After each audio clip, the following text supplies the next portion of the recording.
Olá pessoal, eu sou a professora Susana Veiga, sou doutora em História, especialista em História das Mulheres, e esse é o segundo vídeo aberto desse canal. E eu decidi fazer esse vídeo porque eu tenho pensado muito sobre esse tema que eu vou conversar com vocês, que é um tema que eu tenho percebido em algumas das leituras que eu tenho feito e que eu acho que eu consigo relacionar elas para a gente pensar um pouquinho sobre a condição feminina, principalmente aqui dentro do Ocidente, mas eu acho que de uma forma mais geral também, guardadas as devidas proporções. Então, essa ideia, ela começou a se formar de uma forma mais estruturada na minha cabeça há algum tempo, acho que cerca de uns 6 meses, mas ela ainda não tem uma forma definitiva, o que tem tudo a ver com o que eu quero falar hoje, né? É uma ideia que ainda está um pouco desmarginada, então, exatamente por isso, eu vou tentar dar uma coerência a ela enquanto eu converso com vocês, mas essa vai ser mais uma conversa e algumas provocações que eu vou trazer a partir dessas reflexões, tá? Então, possivelmente, ela não vai estar tão organizada quanto eu gostaria, mas espero que nas trocas que a gente possa fazer, ela possa ganhar um pouco mais de forma.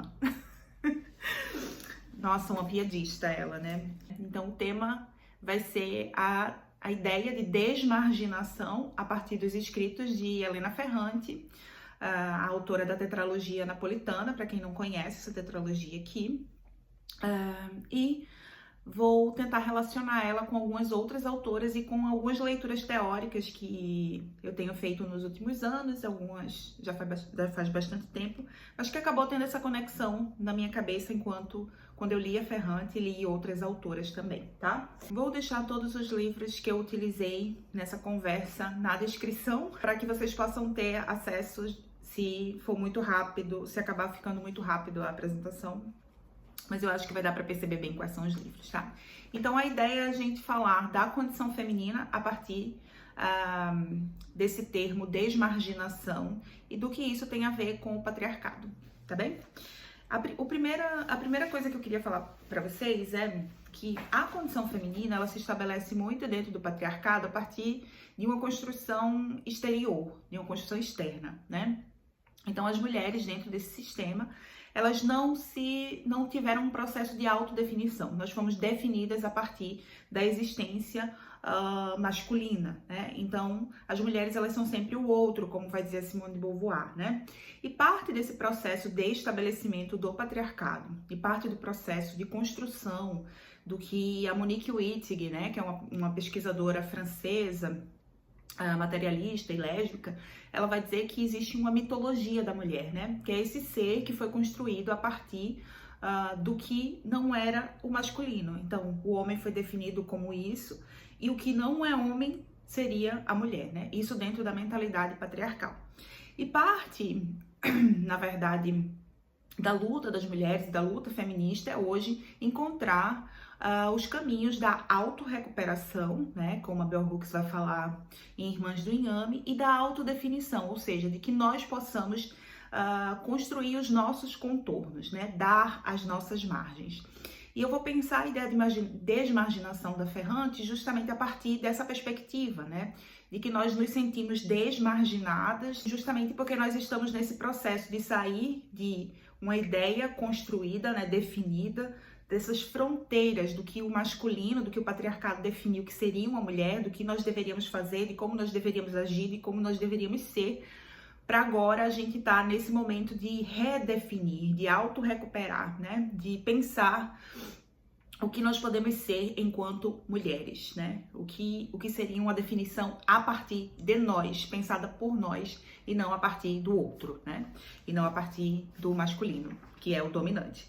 E eu queria começar falando de alguns trechinhos sobre esse livro da Gerda Lerner, que é uma continuação do livro. Na verdade, é um volume único, que a Gerda Lerner, né, que é uma historiadora estadunidense, ela construiu esse livro, que é uma pesquisa sobre a formação do patriarcado ocidental, né, nós podemos assim dizer, e esses escritos dela se tornaram 2 livros, A Criação do Patriarcado, que foi o primeiro livro traduzido aqui no Brasil, acho que em 2019, e A Criação da Consciência Feminista. O meu tá todo lascado, gente, porque, né, eu leio e risco bastante ele, porque é um livro fundamental, né?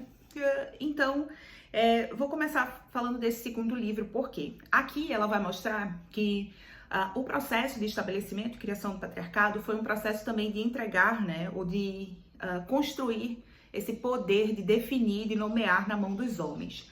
Se a gente for pensar na narrativa do Gênesis, por exemplo, né, que é a narrativa simbólica de construção do que seria, digamos assim, depois a materialização do que é o cristianismo, porque o patriarcado ele está no Ocidente entranhado, né, com o cristianismo enquanto uma religião, enquanto definidor da vida, dos papéis sociais, etc.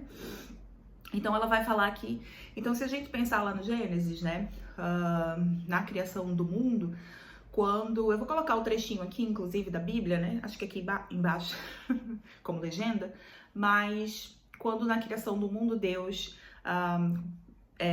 constrói, né, monta o homem, e o homem, né, Adão, no caso, o homem não masculino, ele dá a Adão o poder de nomear, né, ele diz, tu vai poder nomear a mulher, então Adão chama ela de Eva, tu vai poder nomear os animais, as árvores, as plantas, então Adão é dado para ele, né, simbolicamente, e esses símbolos, na verdade, significam como na materialidade os homens, eles vão ser responsáveis, na verdade, pela nomeação e pela definição. Então eu vou ler um trechinho da Gerda aqui, que ela fala o seguinte, e aí a Gerda fala, né, desde o estabelecimento do patriarcado até o presente, homens de grupos que não fazem parte da elite se esforçam com crescente sucesso por uma parte desse poder de definir e nomear, né? Um pouquinho antes, no parágrafo anterior, ela está dizendo que os homens das elites, que os filósofos, que os escribas, né, que escreveram a Bíblia, os livros sagrados, os livros que nós usamos como base da nossa filosofia, que estabelece as instituições desse sistema, né? Que foram os homens que foram dados esse poder de nomear, de criar conceitos, né? De construir esse sistema, né? Ela, inclusive, diz assim, né? Assim como a distribuição de recursos dá poder aos soberanos, reter informações, negar acesso aos construtos explicativos dá poder a quem constrói esse sistema. E quem construiu esse sistema foram os homens, né? Ela fala isso, inclusive, na criação do patriarcado. Então, a gente tem, na verdade, a negação da educação, ela foi uma questão fundamental para o estabelecimento da subalternidade feminina e do poder masculino nesse sistema, né? Então, a gente tem as mulheres sendo negadas a educação, a Gerda fala aqui, né? Então, as mulheres foi negada esse poder de se autodefinir, de se autoconstituir e de definir o mundo, de criar conceitos que dessem sentido ao mundo, né? Então, a palavra, a intelectualidade nos foi retirada, né? Então, ela diz, inclusive, aqui, né, na página 26 desse mesmo livro, as mulheres não foram excluídas do processo de fazer conceitos apenas pela privação educacional. Além disso, os conceitos que explicam o mundo são androcêntricos, parciais e distorcidos. As mulheres foram excluídas e marginalizadas em todos os sistemas filosóficos, pois, portanto, precisam lutar não apenas contra a exclusão, mas contra um conteúdo que as define como sub-humanas e desviantes, defendendo que essa dupla privação formou a psique feminina ao longo dos séculos de modo a tornar as mulheres coniventes com a criação e a recriação por gerações do sistema que as oprimia, né? Então nós fomos excluídas desse processo de criação, de nomeação do mundo.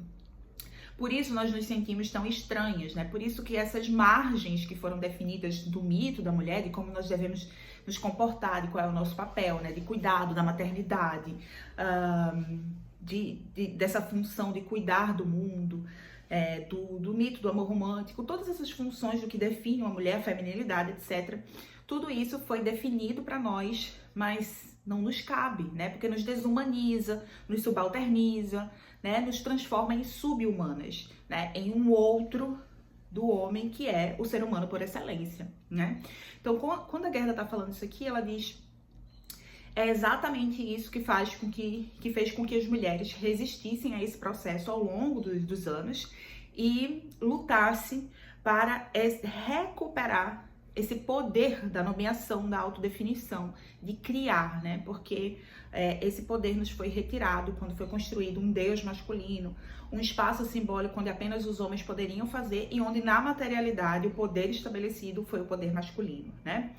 Então, esse é o primeiro ponto. Então, a partir daí, nós temos as margens, nós ficamos às margens e nós temos margens definidas, né? Essas margens que foram definidas a gente viu aqui na Gerda Lerner que são margens patriarcais que nos definem. E na escrita feminina, né, e parte desse processo também é o processo de nos retirar a palavra, né? Então a nossa palavra ela não vale, os nossos processos criativos eles não valem. As nossas histórias, as nossas narrativas, elas são sempre consideradas subalternas, inferiores, né? E uma outra questão do que a Gerda fala aqui é que o processo de continuidade do conhecimento é um processo que é interrompido para as mulheres também, né? Porque ela diz o seguinte: como os homens, eles são aqueles cuja memória é guardada, né, cujos conceitos se perpetuam, né, então isso significa que ao longo do tempo os homens eles só vão pegar o que já foi feito, aperfeiçoar, melhorar, contestar, criar outros a partir daqueles que já foram feitos.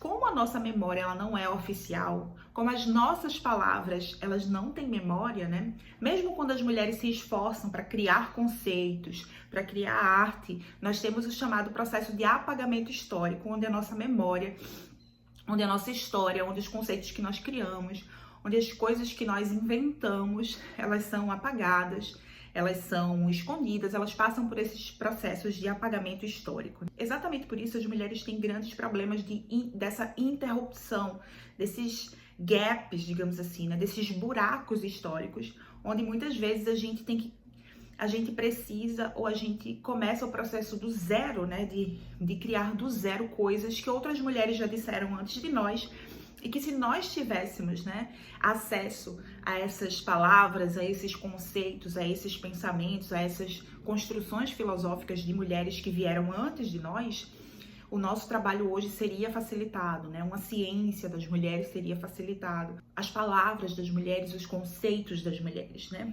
Então, a gente tem que enfrentar todas essas problemáticas. E isso está associado também a essa ideia das margens que nos são dadas, né? A esses contornos que as mulheres, esses contornos patriarcais que nos prendem, essas correntes que nos prendem, né? Então, uma das coisas mais interessantes acerca desse conceito de desmarginar, né, é como ele pode ser encontrado na literatura feminina e muitas vezes essas mulheres nem terem dialogado, muitas vezes essas mulheres nem terem conversado, né, estarem escrevendo ali, mas não terem noção de que outras mulheres já falaram sobre isso antes, né? Então, na verdade, isso foi um clique para mim quando eu li o livro A Paixão Segundo GH, da Clarice Lispector. Na verdade, eu comecei a ler esse livro o ano passado, e ela fala e o personagem da GH, né, no início do livro, fala que perdeu os contornos humanos, perdeu as margens, né, que isso estava assustando ela, deixando ela aterrorizada.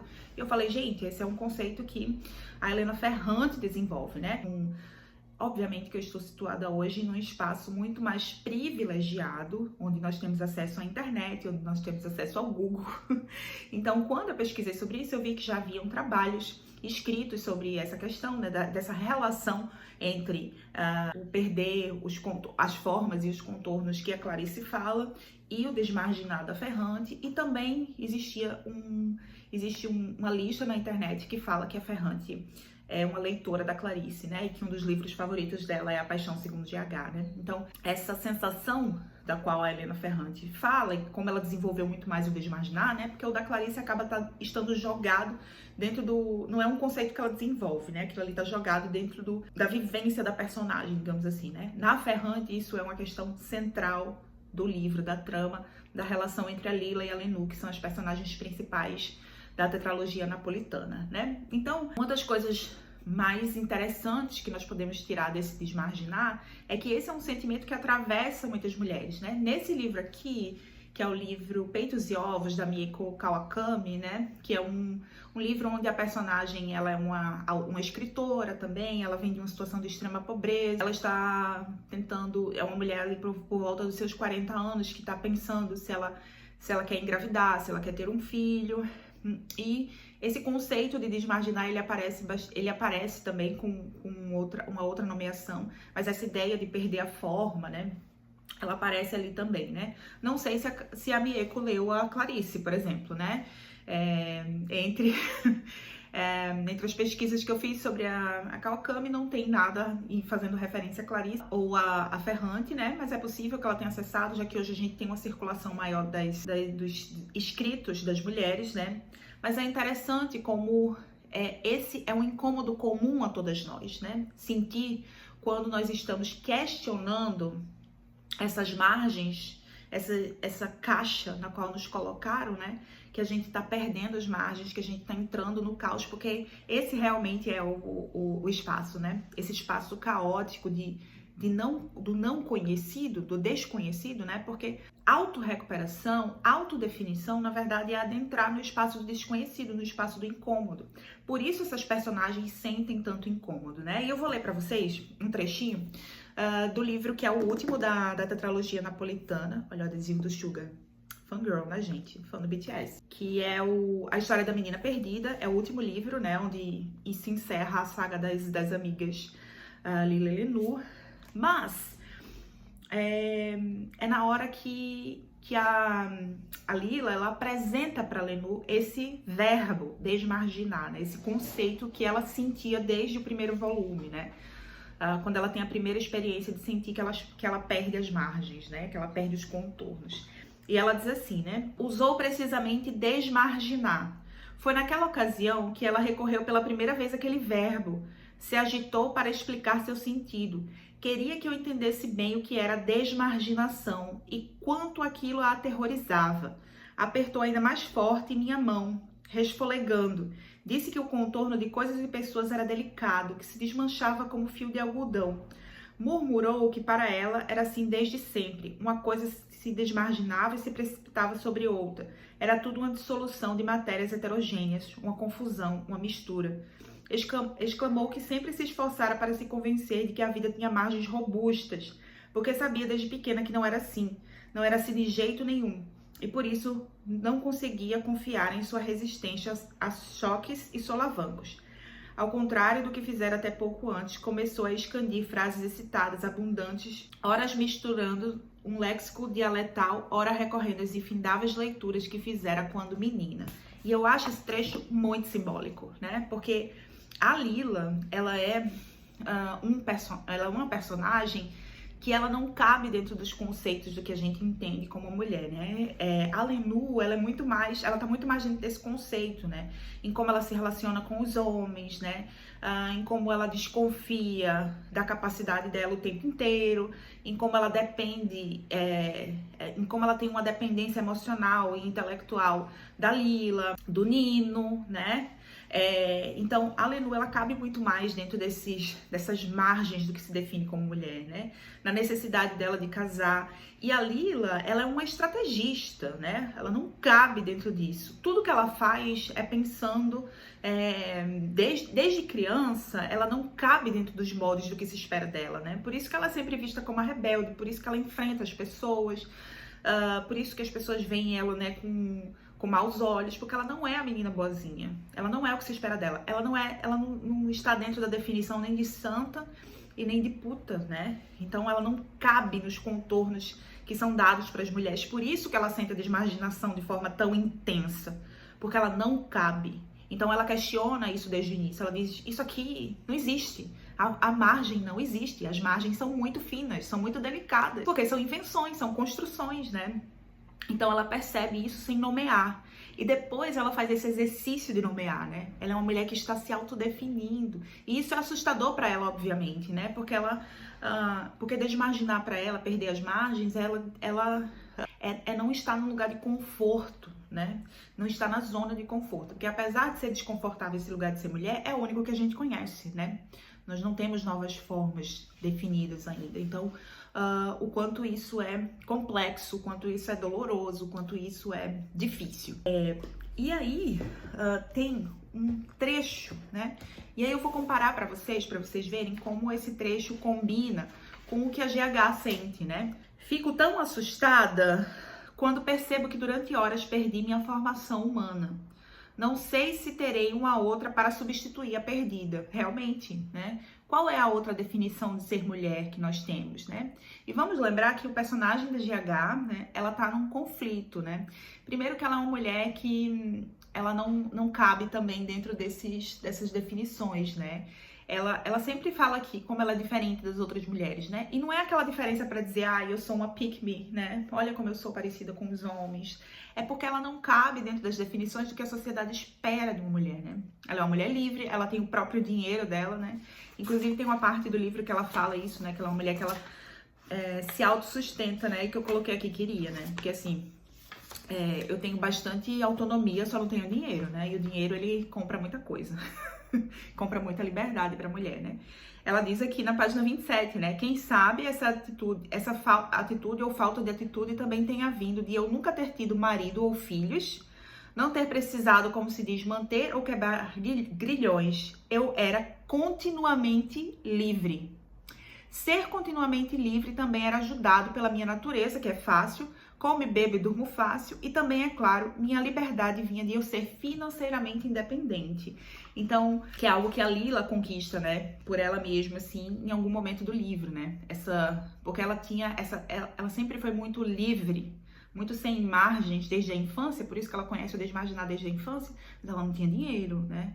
Ela dependia de outros, por isso ela arquiteta o casamento lá com o Stefano, mas aí, obviamente, né, porque por mais livre que nós sejamos por dentro, o patriarcado, ele não é só uma instância interna, ele é uma instância externa, né, de extrema violência masculina, e ela atravessa isso de muitas formas, né. Ela encontra suas resistências, sim, né, porque ela é um agente, mas ela sofre muita violência masculina, né, mesmo porque quem não cabe acaba, como é que os japoneses dizem, prego que se destaca leva martelada, né? Então, e com a GH, ela já mostra aqui que ela não é essa mulher dentro desses contornos, né? Nunca tive marido, nunca tive filho, sempre foi extremamente livre, e ela ainda tem essa liberdade financeira, né?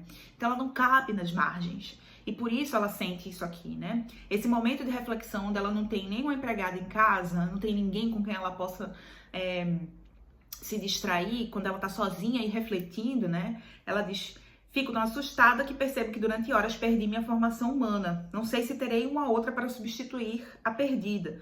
Sei que precisarei tomar cuidado para não usar subrepticiamente uma nova terceira perna que em mim renasce fácil como capim. E a essa perna protetora chamar de uma verdade. Esse momento, na verdade, não é uma definição de tempo específico, né? Mas é o momento da vida onde ela percebe que ela não tem essas margens, né, que a definição de humano dela foi perdida. E ela compara, para mim, essa terceira perna que ela tá falando aqui, na verdade, é essa verdade do que é ser mulher, do que é ser, das margens que ela precisa caber, né? Então, essa uma verdade é a definição patriarcal para mim, né? Obviamente, isso é uma interpretação, é a definição do que é, porque é esse lugar que nós nos apoiamos, a nossa zona de conforto, né? Do que é ser mulher, de caber dentro do que esperam de nós, né? Dessas verdades incontestáveis que dizem: não, você nasceu para ser mãe, não, você nasceu para ser esposa, não, você nasceu para se apaixonar por um homem e viver a vida inteira servindo a ele, não, você nasceu para ser isso, ou para ser aquilo, ou para ser santa, ou para ser puta, ou o que seja, né? Então, isso é muito importante ela dizer isso, né? E ela diz: quem sabe me aconteceu apenas uma lenta e grande dissolução, e que minha luta contra essa desintegração está sendo a de tentar agora dar-lhe uma forma. Então, assim como Lila e assim como a GH, ela tenta dar uma forma, né? Ela tá tentando pensar numa nova forma. E ela diz o seguinte, né? Já que fatalmente sucumbirei à necessidade de forma que vem de meu pavor de ficar indelimitada, então que pelo menos eu tenha coragem de deixar que essa forma se forme sozinha, como uma crosta que por si mesma endurece, a nebulosa de fogo que se esfria em terra, e que eu tenha a grande coragem de resistir à tentação de inventar uma forma, né? Então, cara, a conexão que existe entre essas duas leituras é a conexão que a gente consegue perceber nas mulheres como um todo, né? E por isso a importância da palavra. A Natalia Ginzburg, né, que inclusive é uma das grandes... um dos grandes diálogos da Ferrante, né, com os escritos da Ginzburg, ela fala que existe uma memória das palavras, né? E eu digo que isso, né, na definição do historiador, a memória das palavras, na verdade, é a história de um conceito é a história de como uma definição é formada, de como ela é construída. Então, a memória das palavras é isso, seja da palavra escrita, seja da palavra falada, da oralidade, né, ou da escrita da história oral. E a nós, mulheres, né, a nossa resistência, ela vem de construir essa memória das palavras a partir justamente da história oral, na maioria das vezes, né? Porque os nossos conceitos, eles não puderam ser registrados, eles não estão na literatura, eles não estão na institucionalização da história, da ciência, né? Nós estamos fazendo isso agora de uma forma mais efetiva, mas durante séculos nós tivemos um processo de apagamento de tudo que nós produzimos, né? E a oralidade, a transmissão de mãe para filha foi muitas vezes o que salvou alguns dos nossos conceitos, né? Ou os escritos que hoje a gente consegue recuperar de algumas mulheres que foram apagadas depois da época que elas escreveram, que elas pensaram, que elas agiram na sociedade, né? Então é muito interessante isso, porque nós conseguimos ver a memória das palavras. Esse conceito de esmarginar é um conceito extremamente feminino, é um conceito mulheril, né? Pode ser usado de forma geral depois? Pode, mas entendendo que a genealogia desse conceito, que a memória dessa palavra, né? Mas é um vocábulo, um termo que já existe. Todos os termos, eles já existiam quando eles foram transformados em conceito, tá? Isso é muito importante. Então, quando Marx criou a ideia de comunismo, já existe o vocábulo, o verbo de comunismo, né? De bem comum, comunidade, comunismo. Então, ele não inventou do zero uma palavra, né? Existe a invenção de palavras, as mulheres também fizeram isso, né? Mas o desmarginar, da forma que nós estamos entendendo e dialogando agora, esse desmarginar da Ferrante é um termo mulheril, né? Define, tem uma memória feminina atrás desse termo, atrás desse conceito, né? A memória das palavras. E aí, vou me encaminhando para o final já, mas eu li recentemente esse livro, A Segunda Casa, da Rachel Cusk, e foi meu primeiro contato com a leitura da Cusk também. Então, assim, eu não conheço muito dela, tá? Vou, inclusive, fazer uma pesquisa para saber até onde ela foi influenciada pela Ferrante, né? Se foi. Mas ela tem ela se utiliza desse mesmo conceito, a personagem dela nesse texto, né? Que é uma personagem que a gente não sabe o nome, ela só é referida como M. E nessa história, que é uma história de uma mulher que está num momento decisivo na vida dela, né? Que ela está redefinindo os contornos da sua existência, da sua vida, da sua relação com a sua filha, da sua relação com os homens, da sua relação com o mundo, com a natureza, com tudo. É um momento de muita transformação e mudança, né? Um momento de redefinição de margens. Ela diz na página 14 o seguinte, né? Pode-se dizer que ela deu um toque final ao meu estado esquisito e exultante. Me senti caindo para fora da moldura em que eu tinha vivido durante anos. A moldura do comprometimento humano em um conjunto determinado de circunstâncias. A partir de então, deixei de estar imersa na história da minha própria vida e me tornei diferente dela. Eu tinha lido meu Freud o suficiente para ter aprendido com ele como tudo isso era besteira, mas foi preciso que a pintura de Elle me fizesse ver isso. Em outras palavras, vi como eu era sozinha e vi a dádiva e o fardo desse estado que nunca tinham me sido verdadeiramente revelados antes, né? Então, assim como GH, assim como Lila, M encontra num momento definido da sua vida, assim, né? Num momento específico da sua vida, aquele momento eureka, né? Ela diz, eu caí para fora da minha margem, né? A moldura do comprometimento humano, a moldura em que eu tinha vivido durante anos, eu caí dela.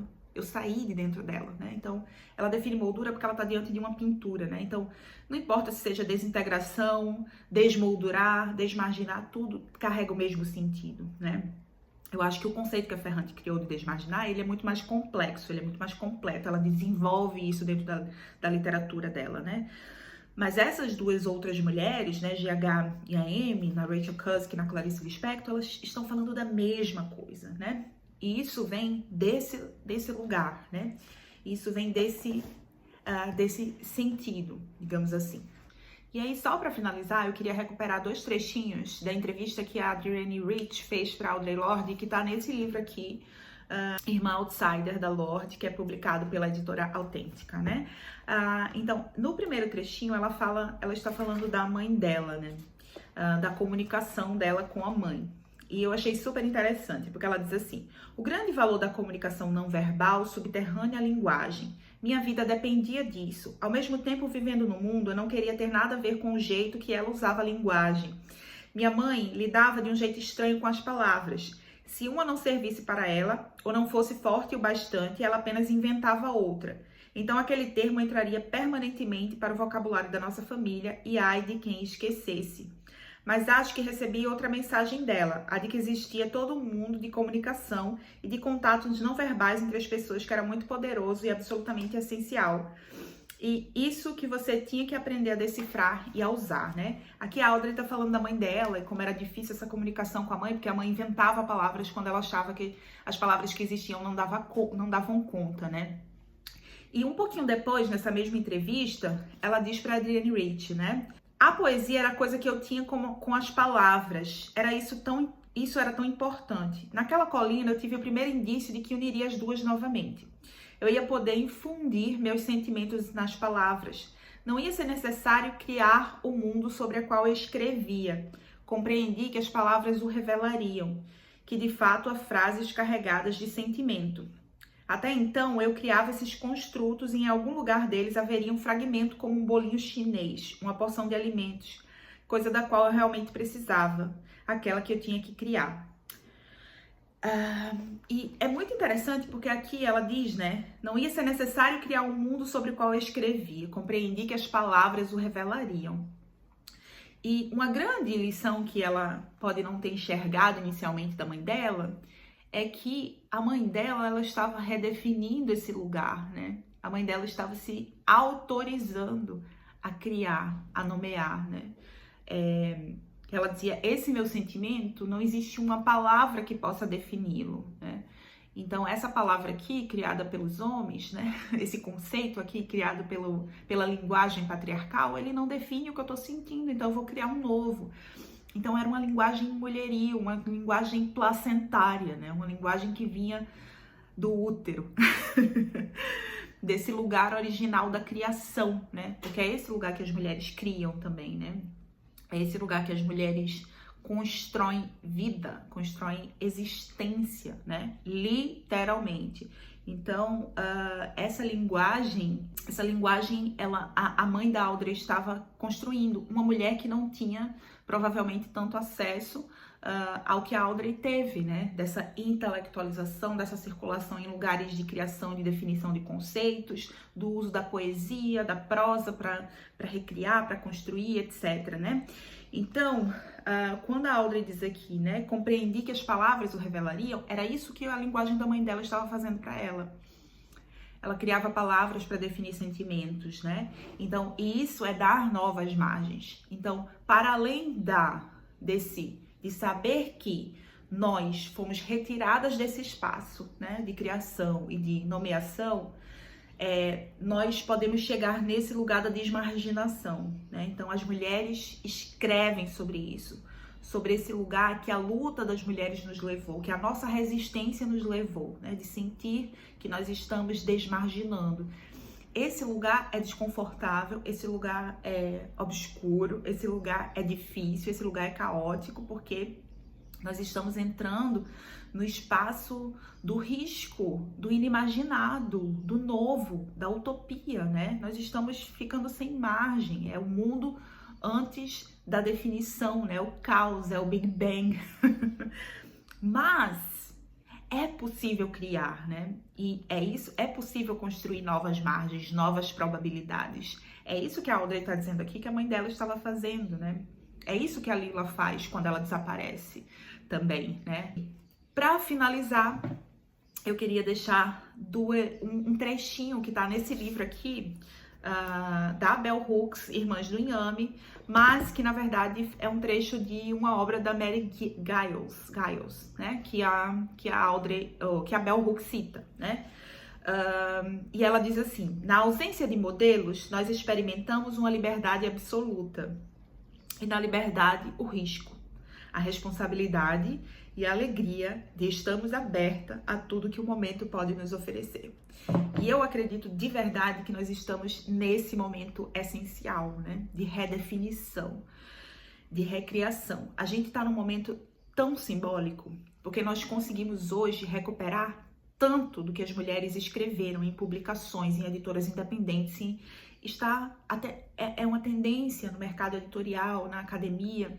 Ao mesmo tempo que nós temos a nova tentativa de apagamento da história das mulheres, etc., nós temos imensos grupos de resistência. A gente tem hoje, na cultura hegemônica também, as histórias das mulheres sendo mais e mais publicadas. Então é um momento de tensionamento, não é um momento em que nós temos, né, uma narrativa de silenciamento das mulheres vencendo. Isso é uma ilusão para nos deixar alarmadas, né? Mas hoje nós temos um momento especialíssimo na história, um momento de virada de chave, um momento que nós estamos tendo acesso ao conhecimento que mulheres como a Gerda colocaram aqui, como a Bell Hooks, né? Então nós temos aqui um livro da década de 70 que está em nós em edição belíssima, só que um pouco frágil, né? Porque o meu tá todo, coitado, descosturado. Acesso a livros da década de 80 e acesso a livros publicados ontem, basicamente, né? Então nós temos acesso a coisas produzidas pelas mulheres séculos atrás e no agora. Então nós podemos, né, construir, criar e renomear a partir dessa desmarginação, né? Então era isso que eu queria que a gente conversasse nesse vídeo. Eu espero que vocês tenham gostado. Se gostarem, deem um like, se inscrevam no canal. Uma das coisas que eu queria deixar claro sobre esse canal é que eu não vou obedecer à lógica capitalista de produtivismo, tá? Então, os vídeos vão ser postados e publicados aqui quando eu tiver algo para falar, não só porque eu quero vir aqui para cumprir tabela e para fazer crescimento, né? Fazer crescer o canal. Então, se a gente pode estabelecer essa relação aqui antissistêmica, então que bom, fiquem, sejam bem-vindos, bem-vindas, fiquem à vontade, vamos conversar, podem curtir o vídeo, podem comentar. Se vocês precisam, né, dessa relação produtivista capitalista, isso vocês vão encontrar em outros canais, né? Então, muito obrigada por assistir esse vídeo. Se você tem alguma ideia, se tem um outro livro que trouxe uma ideia parecida, comenta aí, vamos conversar nos comentários. Manda para o seu amigo também, para sua amiga, para alguém que gosta da Ferrante ou que gosta de uma das autoras que apareceu aqui. E é isso, gente. Até a próxima.